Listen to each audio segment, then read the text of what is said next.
Here is the main character for this video. Now, let's go to Sailing Miss Lone Star channel analytics. They have uploaded 214 videos. They now have 144k subscribers with a total view of 38,469,131 views. They are from US. And his channel type is travel. They created their channel since December 29, 2014. The grade they got is B.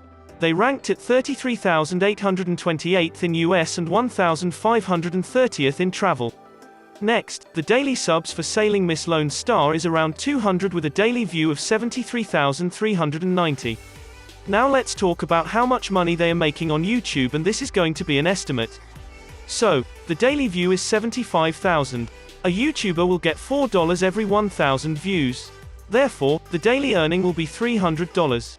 Then, monthly income will be $9,000. Don't forget that YouTube get the cut of the revenue for 45%. Now, monthly income will be $4,950 after the cut. And as for the yearly income will be $59,400. That is how much Sailing Miss Lone Star earns from YouTube.